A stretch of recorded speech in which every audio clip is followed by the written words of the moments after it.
దిగంబర కవిత్వమంత వివాదాస్పద కవితోద్యమం తెలుగు సాహిత్య చరిత్రలో మరొకటి లేదు. బహుశా ప్రపంచ సాహిత్య చరిత్రలోనే అరుదు అనడానికి కూడా సాహసించవచ్చు. మహాకవి శ్రీశ్రీ లాంటి వారు ఈ కవులను, వారు రాసిన కవితల్ని ఆహ్వానిస్తే సాహితీ విమర్శకులు రాచమల్లు రామచంద్రారెడ్డి, వెల్చేరు నారాయణరావుల వంటి వారు ఆక్షేపించారు. అభ్యుదయ కవిత్వం ఆంధ్రదేశంలో తన పాత్ర నిర్వహించి తెర వెనక్కి తప్పుకుంది. ఇప్పుడు కొత్త శక్తులు పెరుగుతున్నాయి, కొత్త మంటలు రగులుతున్నాయి. ఇవాళ రాస్తున్న వాళ్ళు దిగంబర కవులు, తిరుగుబాటు కవులు, సంఘర్షణ కవులు. చేతనైతే వాడికి చేయూతనివ్వండి, లేకపోతే నోరు ముయ్యండి అని గదమాయించి మరీ దిగంబర కవుల్ని సమర్థించాడు శ్రీశ్రీ. వెల్చేరు నారాయణరావు లాంటి వారు దిగంబర కవుల లైంగిక ప్రతీకలు, అశ్లీల పదప్రయోగాలను తప్పుపట్టి ఆక్షేపించారు. కొందరైతే అసహించుకున్నారు. దిగంబరులది అకవిత్వ వికృతాకృతిలో వచ్చిన కవిత్వంగా వెల్చేరు వర్ణించారు. దిగంబరుల పైత్యాన్ని కవిత్వం అనుకోవాలా అని ప్రశ్నించారు ప్రముఖ విమర్శకులు రాచమల్లు రామచంద్రారెడ్డి. సమాజం కుళ్ళిపోయిన మాట నిజమే, పతనమైన మాట నిజమే. కానీ ఎంత పతనమైనా ఈ దిగంబరుల పైత్యాన్ని కవిత్వం అనుకునేటంతగా దిగజారిపోయిందా అన్నారు రాచమల్లు. దిగంబర కవులు తమ దృక్పథాన్ని, తమ రాతల ప్రయోజనాన్ని సవివరంగా జనం ముందు ఉంచారు. మనిషిలో అట్టడుగున బురదగుంట్లో ఉన్న మనీషిని లేవదీయడం, ఎముకల లోతుల్లో ధ్వనించే స్వచ్ఛమైన గీతాల్ని ప్రతిధ్వనించడం, కళ్ళ వెనక దాగి ఉన్న సిసలైన కన్నీళ్లని ప్రసరించడం, సహజమైన భావాల్ని ఊడుపుగా పట్టడం, పెదాల కొసల్లో చిక్కటి చిరునవ్వుల్ని ములిపించడం, నిజాన్ని నిజంగా నగ్నంగా చెప్పడం అన్న పదాలు వారి కవితా ప్రయోజనాన్ని తెలిపే ప్రయత్నానికి ఒక ఉదాహరణ. ఈ పరిచయ వాక్యాలు ముగించే ముందు మరొక్క మాట. దిగంబర కవులు వర్ణించిన సమాజ రుగ్మతలు ఇవాళ్టికి మనకి అడుగడుగునా దర్శనమిస్తున్నాయి. కానీ వారిలా, లేక వారిలో 1% ఆవేశంతో ప్రతిస్పందించేవారు మాత్రం మనకి కనపడరు. ఇది ఇవాళ మన ముందున్న న్యూ నార్మల్. చెరబండరాజు కవిత ఫో. అడుగు అడుగులో సహారా ఎడారి, ప్రపంచంలో ప్రతి ఒక్కడి శిరస్సు మీద ఒక్కొక్క హిమాలయం, ఊపిరి సలపనీని యుద్ధ భయం జలపాతపు సుళ్ళు, భూగోళం ఒంటి నిండా రాచపుళ్ళు, పిచ్చెత్తిన పక్షిలా ఎగిరిపోయి ఉపన్యాసాల పుచ్చుగింజలు ఏరకు, హృదయాన్ని శిథిలం చేయకు, ఎవడికి వేదిక నిర్మించకు, స్వకుచ మర్దన సన్మాన పత్రాలు సమర్పించకు, శ్రోతల శాపాల నుంచి తప్పించుకోలేవు, పదవీక్షయ పీడిత నియంతృత్వ రాజకీయ రాబందులు చంపితే గాని చావరు. అది మాత్రం మర్చిపోకు, ఆకాశం బీదది, అవకాశం ఉన్నంతవరకే వెలుగుతుంది. భయం బానిసత్వం బ్రతుకు కాదు. సరిహద్దుల్లో పారే నెత్తుటేర్లను నిర్లిప్తంగా చూస్తూ నిలుచున్న మేధావుల్ని మన్నించకు, ఎవర్నీ నమ్మకు. నీ ఆశయం సూర్యుణ్ణి మాత్రం పిడికిట్లోంచి జారవిడవకు. ప్రాణాన్ని పణంగా పెట్టైనా ఈ జగతికి మానవతా భిక్ష పెట్టు. పో.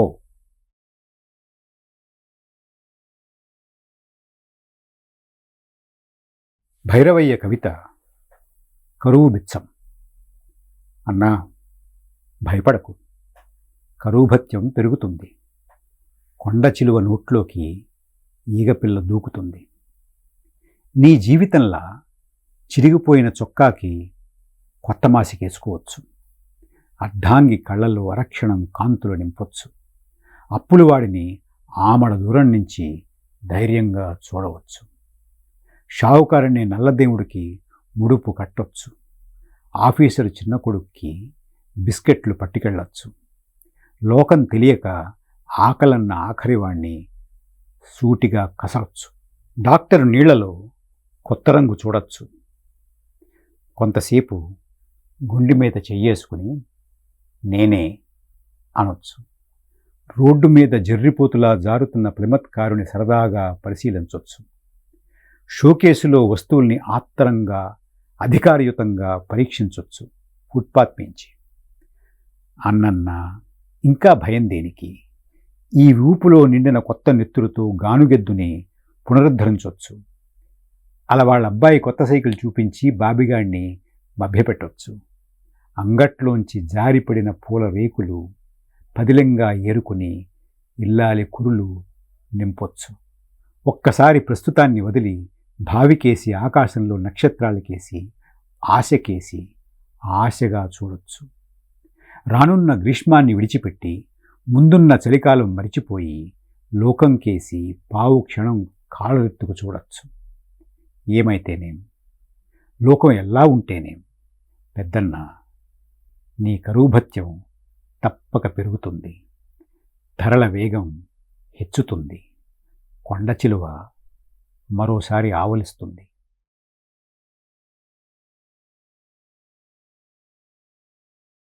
చెరబండరాజు కవిత రక్తఘోష. మమ్మల్ని ఉద్ధరిస్తావని, కొక్కాలకు వేలాడే మా కోర్కెలు నేరుగా అధికారానికి వినిపిస్తావని, మాకిచ్చిన వాగ్దానాలు నిలువుటద్దంలా ప్రతిబింబిస్తావని, మా అవిసిన ఆశల సేద తీర్చి మా బతుకుల్లో లేమి మాట మాన్పిస్తావని, నిద్రాహారాలు మాని మా కోసం అహోరాత్రులు శ్రమిస్తావని, వేషం మార్చుకున్నా ఓర్చిన మా సహనానికి సార్థక్యం కలిగిస్తావని, గెలిచిన్నాడు ఊళ్ళో బంతిపూల మల్లెల మాలలు కురిపించి, హారతి కర్పూరాలు వెలిగించి, సన్నాయి బ్యాండు మేళాలతో 16 జతల ఎడ్లబండి మీద దేవుడిలా ఊరేగించిన మమ్మల్ని మర్చిపోలేవని నిన్నటి వరకు పెంచుకున్నాం నమ్మకాలు. నీ ఇంటి ముందరి పహారా కుక్కల్ని, గారేజీలో గాండ్రిస్తూ నుంచున్న కారుని, కాపలాదారుడి కసింపుల్ని చూశాక ప్రజాప్రతినిధిగా వెళ్ళిన నువ్వు రాక్షస రాజ్యానికి పునాదులు వేస్తున్నావని ఇప్పుడు తెలిసింది.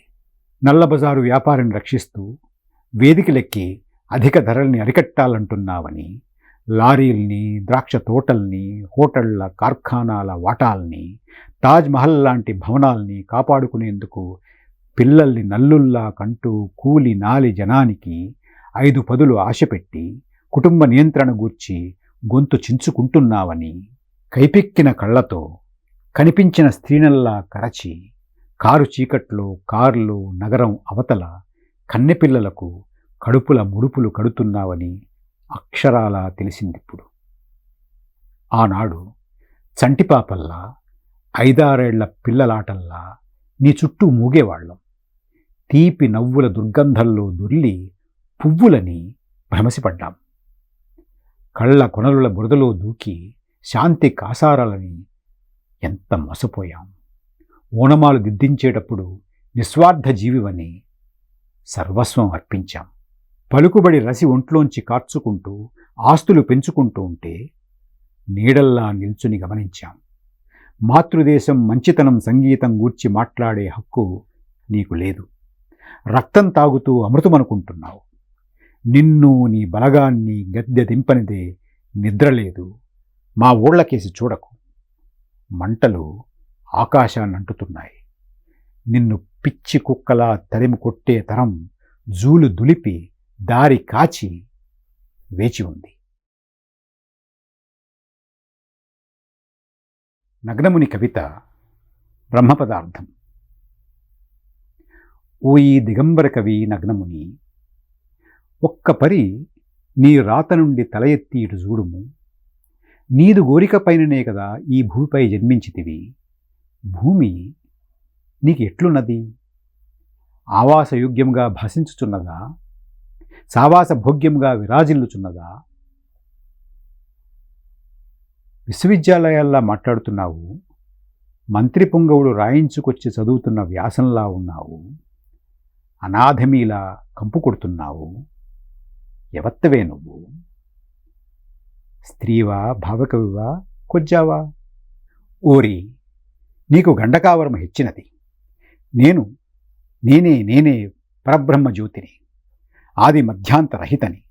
నేనే ఈ అఖండ బ్రహ్మాండమునకు కారణమైన దానిని. నీవు ఇచ్చడెట్లు జీవించుచున్నావో చూడవచ్చితిని. అటులనా? అశరీరవాణి, ఆకాశవాణి, ఇంతకీ నేనడిగింది తప్ప మా ముక్కుపొడు ముండా కొడుకుల్లా చెత్తనంతా ఎక్కడో బట్టీ పట్టి అప్పచెప్పావు. నువ్వు ఆడదానివా, అమలిన శృంగార కవివా, ఆడంగి రేకువా? భూమి ఎట్లున్నదని అడుగుతున్నవా? అయినా వినుము, భూమి నారింజ పండులా లేదు, భూమి ఫుట్బాల్లా లేదు, భూమి కుండలా లేదు, బండలా లేదు. ఆయన నెట్లున్నదా? భూమి ముసలి వరి బీజములా ఉన్నది, భూమి ఆంధ్రుల జీవితములా ఉన్నది, భూమి కవి సామ్రాట్టు తర్కల్లా ఉన్నది, భూమి వచన కవితోద్యమంలా ఉన్నది, భూమి తెలుగు సినిమాలా ఉన్నది, భూమి ఆల్ ఇండియా రేడియోలా ఉన్నది, భూమి ఎద్దు ప్రభుత్వములా ఉన్నది, భూమి కడగని ఎండిన పీతి ముడ్డిలా ఉన్నది, భూమి అచ్చంగా ఇండియాలా ఉన్నది, భూమి మధ్య మధ్య ఊగుతున్న వరి బీజములా ఉన్నది, భూమి ఇండియాని ఉంచుకున్న చీకటి వర్తకుల బొజ్జలా ఉన్నది, భూమి ఇండియాని తారుస్తున్న పెద్ద పెద్ద అడ్డగాడిదల బట్టతలలా ఉన్నది, భూమి అమెరికా ప్రెసిడెంట్ ముఖంలా అమాయకంగా ఉన్నది, భూమి అమెరికా ప్రెసిడెంట్ మెదడులా అమానుషంగా ఉన్నది, భూమి అల్లకల్లోలాల ముడతలతో అలరారుతున్నది, భూమి శాంతి వచనాల వెంట్రుకలతో వెలిగిపోతున్నది, భూమి అణుబాంబుల వీర్యంతో నిండిపోవాలని తపిస్తున్నది, భూమి భగవంతుడి నడుస్తున్న లుంగిలో ఊగుతున్న ముసలి వరిబీజంలా ఉన్నది. అశరీరవాణి, ఆకాశవాణి, భూమి ఎట్లున్నదో జూచితివి కదా. ఇంకా నీవు ప్రత్యక్షమై నీ ముసుగులోని మొగము, బొడ్డు కింద బొమ్మ నాకు చూపింపక వచ్చిన త్రోవని 7 కొండల మీదికి పొమ్ము.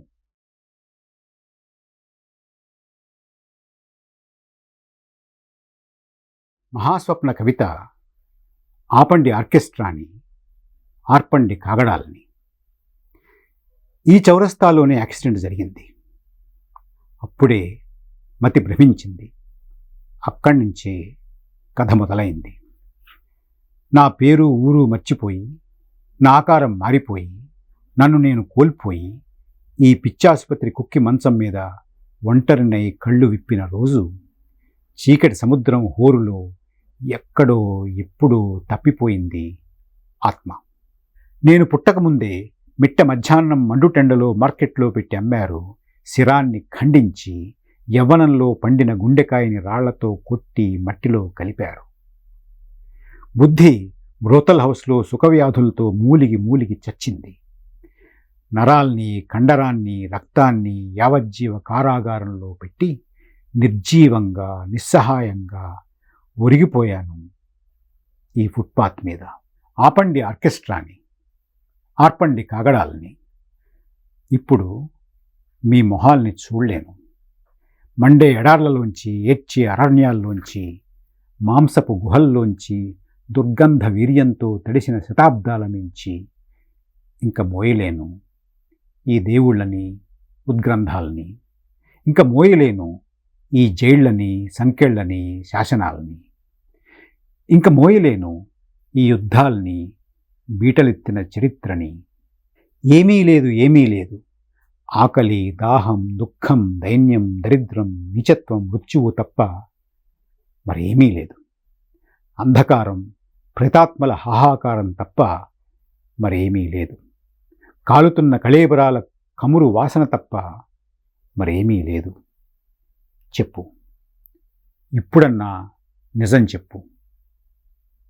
పోనీ దయుంచి ఈ దిక్కుమాలిన శవం మీద ఆకాశాన్ని కప్పు.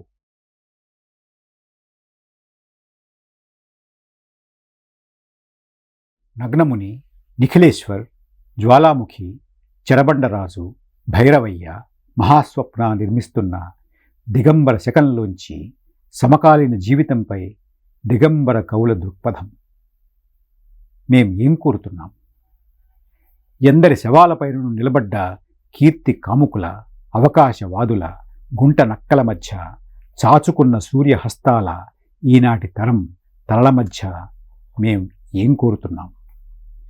కుళ్ళి గబ్బు కొడుతున్న గడచిన రోజుల చరిత్ర శవాన్ని మోస్తూ అభినవ క్రీస్తులుగా తలపోస్తూ ప్రస్తుతం తమ అస్తిత్వం కోసం మారిహునా మత్తులో తటపటాయింపుల నగర సంగీత గందరగోళంలో ఎటూ పాలుపోకుండా నిల్చున్న బీట్ సోదరులు అక్కడ తన బొజ్జ నునుపు కోసం పక్కవాడి పీక అతి చులాగ్గా హేళగా లీలగా దులిమేసే రాజకీయవేత్తలు పళ్ళికిలిస్తూ గొంతులు నుదుముతున్న చేతి వేళ్ల క్రీనీడలలో నిరంతరం గుర్తు తెలియని ముఖాలు వేగంగా ప్రవహించే కలకత్తా రోడ్లపైన బంగాళీతనం కోసం మనిషిని మరిచిన భారతీయ ఆత్మ కోసం విలపించే ఆకలితరం యువకులు ఇక్కడ కోపంతో ఉద్రేకంతో తిరగబడి మత రక్త బాంధవ్యాల ముళ్ల పొదలపై శిథిల వ్యవస్థపై జడత్వంపై సంచలనాన్ని లేవదీసి మరో మహత్తర వ్యవస్థ కోసం తపన పడుతున్న కోపోద్రిక్త యువకుల నడుమ సంప్రదాయాల సంకెళ్లకి చరిత్రలో చిరిగిపోయిన పేజీలకి తమని అమ్మేసుకున్న గొర్రెలు స్వార్థంతో కృత్రిమత్వంతో తమ ముఖాలను తామే రంగు కాగితాలతో అతికేసుకున్న గాడిదలు డబ్బు కోసం భవనాల కోసం పదవుల సోపానాల కోసం విగ్రహాల కోసం ప్రజల నాలికలు కుట్టేసి కాలాన్ని వెనక్కి గుంజాలనే ప్రయత్నం ముమ్మరంగా సాగుతున్న చోట భయంకరంగా ఈ తరానికి కాస్త విషం ఎక్కిస్తున్న చోట మీ ముందు దిగంబర కవులు పలాయన వాదపు పందికొక్కుల్ని తరిమేసి జీవితంలోంచి సాహిత్యంలోకి వస్తున్న వాళ్ళు, సాహిత్యంలోంచి జీవితాన్ని దర్శిస్తున్న వాళ్ళు, నేటి చెత్త వ్యవస్థని సమూలంగా తొలగించి నిత్య నూతన మహత్తర వ్యవస్థ కోసం తపన పడుతున్న దిగంబర కవులుగా మేము ఏం కోరుతున్నాం? సాహిత్యంలో ఆది నుండి అనువాదానికి అనుకరణకి అలవాటు పడి నేడు పాశ్చాత్య స్వరాలకి ప్రతిధ్వనిగా మారిన తెలుగు సాహిత్యానికి మౌలికమైన ధ్వనిని కోరుతున్నాం. ప్రస్తుతం అప్రస్తుతంగా టన్నుల కొద్దీ ఉత్పత్తి అవుతున్న పోపు సాహిత్యాన్ని, దానికి జెండా ఎత్తుతున్న పత్రికలను తగలబెట్టే రచనలను కోరుతున్నాం. సాంప్రదాయకమైన కావ్య రచనలలోనున్న ఆడంబరాలను, దంభాలను, మిథ్యా భ్రమలను త్యజించడం అవసరం. నేటి కావ్య రచనలో జీవితంలోని నిజాయితీని, సరళత్వాన్ని, యుగ సందేశాన్ని, అనుభూతుల అభివ్యక్తిని ఊపిరిగా పీల్చగల ఆధునిక మానవుని అస్తిత్వం ఆవిష్కరింపబడడం అవసరం. ఈనాటి జీవితంలో జంతువుల్లా బ్రతికే అధికారం ఎవరికీ లేదు. పనిచేస్తూ తింటూ పిల్లల్ని కంటూ ఉన్నంత మాత్రాన అస్తిత్వాన్ని నిలబెట్టుకున్నట్టు కాదు. అది అవసరమైన పశువు కంటే హీనంగా జీవించడం మాత్రమే అవుతుంది. నిజమైన అస్తిత్వం భౌతిక ఆనందంతో పాటు మనస్సుని సర్వదా సచేతనంగా ఉంచి అందరిలోనూ నిలబడి తనలో తాను జీవించడం. ఈ జీవితం తాటస్థ్యాన్ని వరించకూడదు. మనిషి జీవితం ద్వీపంలాగా కాకుండా తోటివారి ప్రేరణా స్రోతస్సుగా ఉండడం కావాలి. సమకాలీన శాస్త్రీయ యుగంలో వ్యక్తి తనతో తానే పోరుసల్పుతున్నాడు. ధనం వెనుక పిచ్చివాడై, సుఖం లాలస వెనక కుక్కలా తిరుగుతున్నాడు. తన నీడను చూచి భయవిహ్వలుడై మిగిలిపోయాడు. సుఖాన్ని ఇచ్చే సాధనాలు చివరికి ఆత్మను బంధించే సంకెళ్లుగా ఎదుట నిలుచున్నాయి. అణు అభ్యున్నతిలో మానవుడు ఈ ధరాతలంలో తప్పిపోయాడు. తప్పిపోయిన ఆత్మను పట్టి ఇచ్చి మనిషిని మనిషిగా చూడాలని మా కోరిక. కుళ్ళి గబ్బు కొడుతున్న కుల, మత, వర్ణ, వర్గపు బురదగుంటల్లో పడి పురుగుల్లా రాజకీయవేత్తలు ఈదుతున్నారు. 20వ శతాబ్దంలో మనిషి యంత్రపు విడిభాగంగా తయారై అస్తిత్వరహితుడు కానక్కరలేదు. శక్తితో కలిసి యంత్రాన్ని నడిపించాలి కానీ పక్కవాడి గొంతు నొక్కడానికి దానిని ఉపయోగించకూడదు. ఇప్పుడు జరుగుతున్నది అదేనని ప్రత్యేకంగా చెప్పనక్కరలేదు. రాజకీయ వ్యవస్థ. మానవజాతి చరిత్ర మొదలైనప్పటి నుండి ఎన్నో మతాలు, సిద్ధాంతాలు ఉద్భవిల్లాయి. ఆయా దేశకాల పరిస్థితులకు అనుగుణంగా నిర్వచింపబడిన వాటన్నింటికీ పరిణామ దశలో ఏదో స్థానం తత్కాలానుగుణమైన విశిష్టత ఉన్నాయి. అయితే మానవ సంక్షేమం కోసం, వ్యక్తిని మరింత ఉన్నతునిగా మలచడం కోసం పుట్టిన ఈ మతాలు, సిద్ధాంతాలు కాలం మారుతున్న కొద్దీ, చరిత్ర పురోగమిస్తున్న కొద్దీ వాటి స్వరూప స్వభావాలు కూడా పూర్తిగా మారిపోయి కేవలం భేషజంగానో లేక ఏ కొద్ది మంది వ్యక్తుల స్వార్థపరుల అధికార దాహానికి ఆలంబనంగానో మిగిలిపోవడం జరుగుతోంది. ఇదే ఆనాటి గ్రీకు ప్రజారాజ్యాల నుండి నేటి పశ్చిమ దేశాల్లో ప్రజాస్వామ్యం పేరుతో చలామణి అవుతున్న పదార్థాలలోనూ, మార్క్సిస్టు మతావలంబకులమని చెప్పుకుంటున్న కమ్యూనిస్టు దేశాల్లోనూ మిగిలింది. ఈ వైవిధ్యపు అంతర్జాతీయ రాజకీయ సుడిగండంలో పడి ఈనాడు మనిషి నలిగిపోతున్నాడు. అందుకని దిగంబర కవులు ఈ మతాలతోనూ ఇజాలతోనూ తమకు నిమిత్తం లేదంటున్నారు. అంతర్జాతీయ రాజకీయ రంగంలో మనిషిని పణంగా పెట్టి ఇజాల పాచికలతో మాయాజూదం ఆడరాదంటున్నారు. చిత్తశుద్ధి, నిజాయితీలపై ఆధారపడిన సంఘ వ్యవస్థ, రాజకీయ దృక్పథం రూపొందించాలి. ఈ భూగోళంపై దారిద్ర్యం, ఆకలి అలముకుని ఉన్నంత వరకు మార్క్సిస్టు దృక్పథాన్ని సవాలు చేసే అధికారం ఎవరికీ లేదు. అయితే వ్యక్తి స్వేచ్ఛ జనబాహుళ్యానికి అడ్డుకారాదు. కానీ నియమాల నిరంకుశత్వంలో, సిద్ధాంతాల వక్రభాష్యంతో మనిషిని కీలుబొమ్మగా, యంత్రపు విడిభాగంగా తయారు చేసే నియంతృత్వానికి అది మార్గం కారాదు. ఈనాటి రాజకీయాలకు ప్రత్యామ్నాయ మార్గాన్ని అన్వేషించే ప్రయత్నం జరగాలి. రాజకీయవేత్తల గుడ్డి వేటు పోటీ ముగిసి వ్యక్తి మంచి కోసం పాటుపడే వ్యవస్థ నిర్మించాలి. ఒక్క మాటలో చెప్పాలంటే, వ్యక్తిని శాసిస్తున్న రాజకీయాల మంత్రదండం విరిగిపోయి అసలు విలువల కోసం నిలిచే, బ్రతికే జీవితం కోసం సంఘర్షణ జరగాలి. విశ్వశాంతి కావాలని ఉపన్యాసాల చిలక పలుకులు చెప్పి అణ్వస్త్ర పరీక్షల పేర ప్రపంచ వాతావరణాన్ని విషయుక్తం చేస్తున్న అగ్రరాజ్యాల నాయకులు గొప్ప నటచక్రవర్తులు. వాళ్లపైన గొర్రె చర్మం కప్పుకున్నారు. వీళ్ళు ఏ ఇజం కింద, ఏ వ్యవస్థ కింద ఉన్నా వీళ్ళని, వీళ్ళ అమానుష చర్యలను దిగంబర కవులు అసహించుకుంటున్నారు. జడత్వాన్ని వరించిన ఆంధ్రదేశం. ఈ భూగోళంపై ఇంత సంచలనం, ఇంత సంఘర్షణ జరుగుతున్నా ఆంధ్రదేశం మాత్రం తనకి ఏమీ పట్టనట్టు నిద్రపోవడం చూస్తే అన్ని వింతలలోకి వింతగా కనపడుతున్నది మాకు. పాలేరు మనస్తత్వం గల పాలకులు, వెన్నెముక లేని యువకులు, నవ్య సాహిత్యాన్ని ఇంకా మట్టి శుద్ధలతో తూచే మహానుభావులు, మైథున కవిత్వంలో ఆధునికులమనుకునే క్షుద్ర శవభోగులు, సినిమాలే ప్రమోషన్లుగా మారిన గుమస్తా మనస్తత్వం గల కళాకారులు, ఈ అకాడమీలు, ఈ సంస్థలు, ఈ పత్రికలు వీళ్ళందరినీ బట్టలుడిచి దిగంబర కవిత్వపు కొరడా కొసల్ని రుచి చూపించాలి. వీళ్ల జబ్బు భావి తరాలకు అంటకుండా శస్త్రచికిత్స జరగాలి. ఈ సిఫిలిస్ గాళ్ళని రోగం నయమయ్యేంత వరకు దూరంగా ఉంచాలి. ఇంకా ఈ ప్రదేశంలో మరో రకమైన మదపిచ్చిగా తయారైంది సినిమా. దేశాన్ని కుష్ఠులాగా పట్టుకుంటున్న ఈ వెర్రి ప్రభావం తగ్గి ఆరోగ్యకరమైన విజ్ఞాన వినోద సాధనంగా, కళాకారుడి నిజమైన స్వప్నావిష్కరణగా సినిమా తయారు కావాలి. మా తాత్విక దృక్కోణం: మనిషి భౌతిక వాంఛ నిజం. ఈ వాంఛతో పాటు అచేతనంగా ఉన్న మూడో ప్రపంచం కూడా నిజం. అలాగే మానసికమైన ఏకాకితనం కూడా వాస్తవమే. కానీ ఆ ఏకాకితనం మాత్రమే అస్తిత్వం కాదు.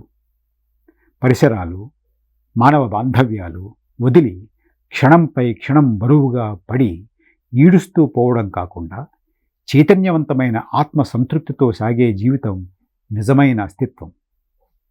మానవుడి కష్టదశే అతని మానవత్వానికి అగ్ని పరీక్ష. ఈ దశలో కత్తి అంచుపై కూడా మానవత్వాన్ని మరిచిపోనివాడు, అంతర్గత సంగీతాన్ని వింటూ ఉండేవాడు యథార్థ మానవుడు. జీవితానికి అర్థం లేదని నిరర్ధక జీవన విధానంతో మనిషి జీవించలేడు. శూన్యంలో ఎక్కడో ఒక మూల లేశమైనా గాని ఆశాకిరణం దాగి ఉంది. శూన్యంలోని ఆశాభావానికి అర్థం లేదనే పిడివాదొంగాళ్ళకి నిజంగానే అర్థం లేదు. ఈ జీవితంలో ప్రతి వస్తువుకు, సంఘటనకు సార్థకత, నిరర్థకత రెండూ ఉన్నాయి. అది తెలియక గుడ్డిగా దేనినో నమ్మి కర్మ సిద్ధాంత భయంతో రాళ్లకు మొక్కేవాడు నిజమైన నాస్తికుడు. ఏ ఆచ్ఛాదనకి తలవొగ్గని, ఏ భయాలకి లొంగని నిరంతర సజీవ మానవుడి కోసం ఎలుగెత్తి పిలుస్తున్నాం. ఇలా చదవడం కవుల, రచయితల, ప్రచురణకర్తల హక్కులకు భంగం కలిగించడం మా ఉద్దేశం కాదు. ఇలా చదవడం వల్ల ఈ కవితలు, గేయాలు, పద్యాలు, గద్యరచనలు మళ్ళీ మళ్ళీ జనసామాన్యంలోకి వెళ్ళి అవి వారి చెవిన పదే పదే పడి వాటి పట్ల ప్రజలకు అభిరుచి, ఆసక్తి మరింత పెరుగుతుందని మా ఉద్దేశం. వారు ఆ గ్రంథాలను కొంటారని, చదువుతారని, వాటికి మరింత ప్రాచుర్యం కలుగుతుందని మా ఆశ. పఠనానికి మీ వంతు ప్రోత్సాహాన్ని ఇవ్వండి. పఠన కుతూహలాన్ని ప్రోత్సహించండి. పఠన కుతూహలం కార్యక్రమం వారానికి ఒకసారి ఉంటుంది. ప్రతి ఆదివారం భారత కాలమానం ప్రకారం రాత్రి 9:30 గంటలకు న్యూస్టింగ్ రేడియోలో కొత్త ఎపిసోడ్ ప్రసారం అవుతుంది. మళ్ళీ సోమవారం ఉదయం 8:30 ఆ ఎపిసోడ్ ప్రసారం అవుతుంది. ఒకరోజు వీలు కాకపోతే మరో రోజు మీరు వినడానికి వీలుగా అలా షెడ్యూల్ చేశాం. విదేశాల్లో ఉన్నవారికి కూడా ఈ పునః ప్రసార సమయం కొంత సౌకర్యంగా ఉంటుందని అనుకుంటున్నాం. ఈస్టర్న్ స్టాండర్డ్ టైం ప్రకారం ఆదివారం ఉదయం 11 గంటలకు, తిరిగి అదే రోజు రాత్రి 10:30 ఈ కార్యక్రమం ప్రసారం అవుతుంది. నేను ఎంచుకుని చదువుతున్నవి కాకుండా పలానావి కూడా చదివితే బాగుంటుంది అని మీకు అనిపిస్తే నాకు తెలియజేయండి. అవి కూడా చదవడానికి ప్రయత్నిస్తాను. newsting.in@gmail.com newsting.in@gmail.comకు ఆ రచయితల, కవుల పేర్లు, వారి రచనలు స్పష్టంగా రాసి మెయిల్ చేయండి.